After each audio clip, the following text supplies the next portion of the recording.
জামাত শিবিরের সহায়তায় সফল হয়ে এনসিপি এখন জামাত শিবিরের বিরুদ্ধে লেগেছে। এনসিপি শীঘ্রই দুই গ্রুপে ভাগ হয়ে যেতে পারে। এনসিপির ভাঙন অনিবার্য আমি দেখতে পাচ্ছি। দর্শক, আপনারা জানেন যে এনসিপির প্রতিষ্ঠা এটা জামাত শিবিরের প্রত্যক্ষ সহায়তায়। কিভাবে এটা জানে যে বৈষম্যবিরোধী ছাত্র আন্দোলন নাগরিক কমিটি থেকেই এনসিপি। বৈষম্যবিরোধী ছাত্র আন্দোলনের কোনো মিছিল মিটিং এগুলোতে 90% থাকতে শিবির, 10% হচ্ছে আলাদা কেউ যারা এখন এনসিপিতে আছে। আপনি দেখেছেন একসময় বৈষম্যবিরোধী ছাত্র আন্দোলন হাজার হাজার স্টুডেন্ট নিয়ে মিছিল করতো ঢাকা বিশ্ববিদ্যালয় সহ বিভিন্ন জায়গায়।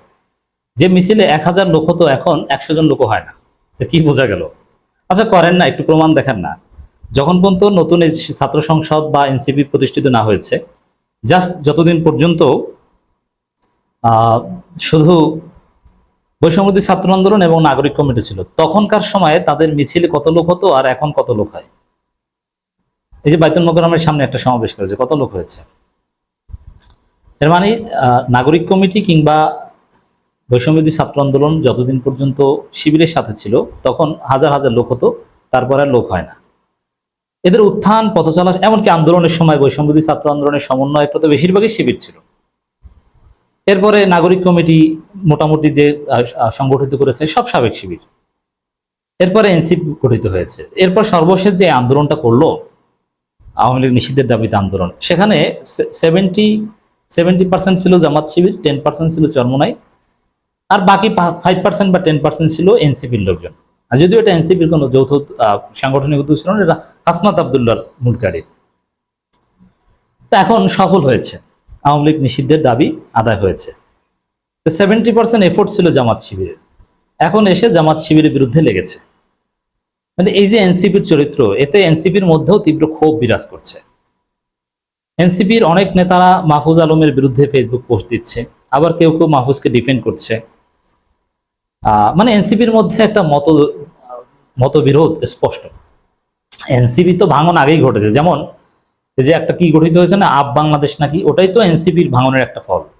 এনসিপি থেকে পদবঞ্চিত নেতারা অলরেডি একটা দল করেছে আপ বাংলাদেশ, সেখানে অনেকে যেতে পারে, অথবা আরো নানান ভাবে এখান থেকে পদত্যাগ করে যেতে পারে। তো এনসিপির এই ভাঙন অনিবার্য।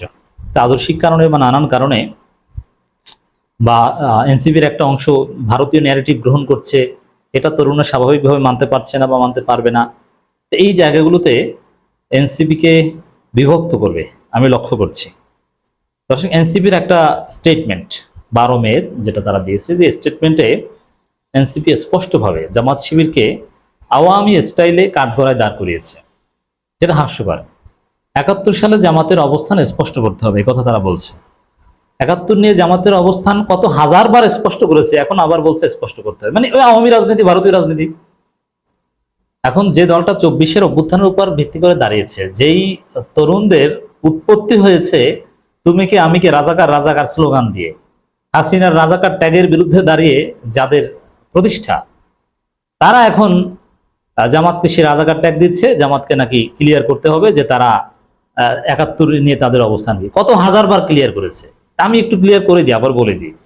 71 নিয়ে জামাতের অবস্থান হচ্ছে, 71-এর অবস্থান সঠিক, 71-এ মুক্তিযুদ্ধ সঠিক, আমরা সবাই মুক্তিযুদ্ধের পক্ষে। স্বাধীন বাংলাদেশ আমরা পেয়েছি আলহামদুলিল্লাহ। মুক্তিযোদ্ধারা জাতির শ্রেষ্ঠ সন্তান। মুক্তিযোদ্ধাদের জামাত ইসলামী স্মরণ করে, সম্মান করে। জামাত ইসলামী 16 ডিসেম্বর পালন করে, 26শে মার্চ পালন করে। ক্লিয়ার হয়েছেন? এবার বুঝতে পারছেন 71 নিয়ে জামাতের অবস্থান কি? কয় হাজারবার এটা বলবে জামাত, বলে স্পষ্ট করতে হবে। মানে এই যে স্পষ্ট করতে হবে, এটাই হচ্ছে ইন্ডিয়ান ন্যারেটিভ, এটা হচ্ছে শাহরিয়ার কবিরুদ্দিনের রাজনীতি। মানে এই 71 নিয়ে ব্যবসা, বুঝতে পারছেন? আওয়ামী লীগের শূন্যস্থান শুধু বিএনপি দখল করতে চায় না, এনসিপিরও একটা অংশ। এই জন্য দর্শক, আমরা যেটা বলতে চাই যে এই যে 71 নিয়ে নোংরা বিভাজনের রাজনীতি, এটা এনসিপি তরুণদের একটা অংশ কিছুতেই মানবে না, মানতে পারবে না। যার ফলশ্রুতিতে আবার দেখেন, ওরা তো বাচ্চা ছেলে, বুঝে না, ভেবেছিল যে অনেক কিছু বুঝি। 2 দিন পর একটা সমাবেশ করার জন্য যে ক্যামেরা ছাড়া কাউকে পাওয়া যাবে না, তখন আবার জামাত শিবির হাতে পায়ে ধরবে। এই শাহবাগে যদি জামাত শিবির না যেত, 200 লোক 500 লোক হাজির করার সক্ষমতা আছে ওদের? বড় বড় কথা মারাইতে আসছে। সামনে জামাত শিবিরের অনেক ভুল আছে। এই এনসিপি নাগরিক কমিটিতে লোক সাপ্লাই দিয়েছে, এমনকি এনসিপির প্রতিষ্ঠায় তারা লোক সাপ্লাই দিয়েছে। আব্দুল হান্নান মাসুদ বলেছে না যে জামাত নেতা, জামাতপন্থী এক ব্যবসায়ী আমাকে গাড়ি দিয়েছে। আবার সার্জিস আলমও বলেছে যে জামাতপন্থী এক ব্যবসায়ী, জামাতের এক রোকন মেজবাউদ্দিন সাইদ, সে তাকে গাড়ি দিয়েছে।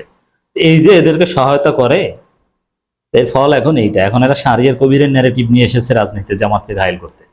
এবং মুহূর্তের মধ্যে যখন দেখেছে যে শাহবাগে জামাতের বিজয়, জামাতের বড় একটা স্টেক ছিল আওয়ামী লীগ নিষিদ্ধের, এটা মানতে পারছে না, জামাত বিরোধিতা শুরু করেছে। তো এইভাবে একটা দল থাকে না, এদের ভাঙন অনিবার্য। সাম্প্রতিক রাজনৈতিক বিতর্কে এনসিপির অবস্থান।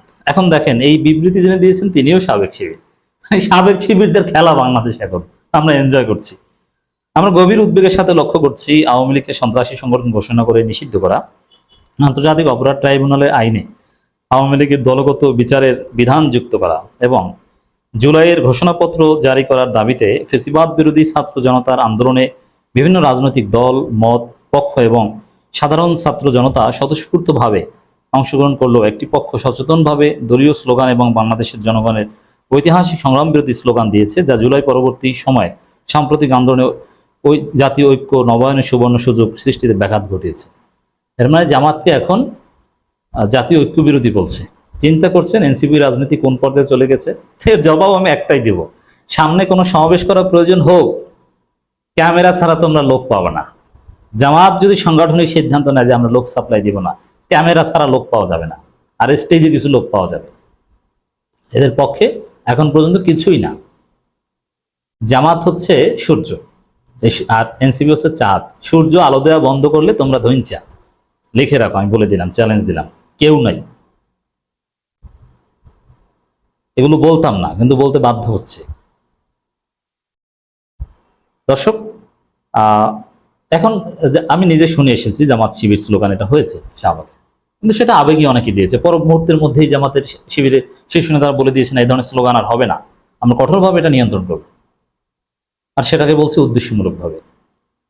আর স্লোগান যদি দিয়েও থাকে সেটা ঐক্য বিনষ্ট হবে কেন?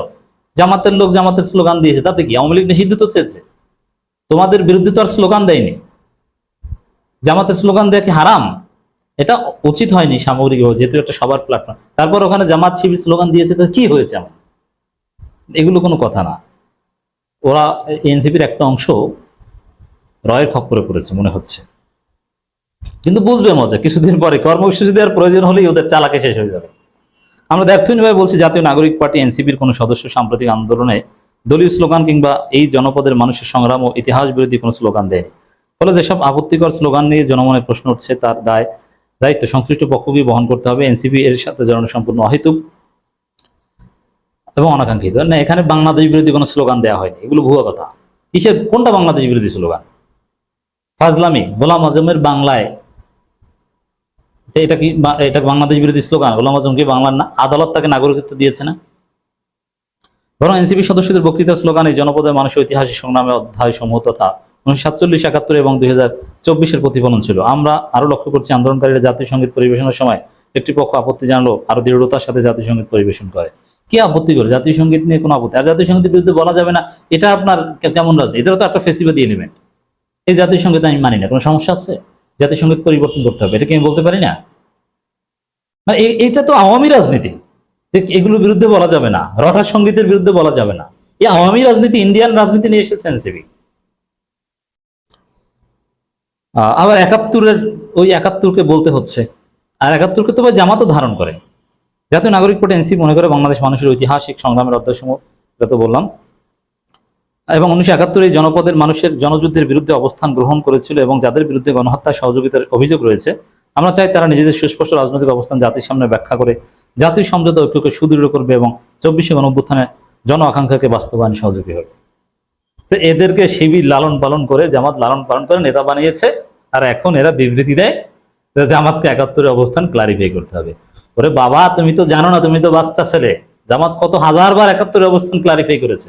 আমি তো একটু আগে বললাম যে জামাত 71-কে ধারণ করে এবং ক্ষমা চাওয়ার কথা বলছে, দুঃখ প্রকাশ করেছে, ক্ষমা চেয়েছে গোলাম আজম নিজে বাইতুল মুকাররমে।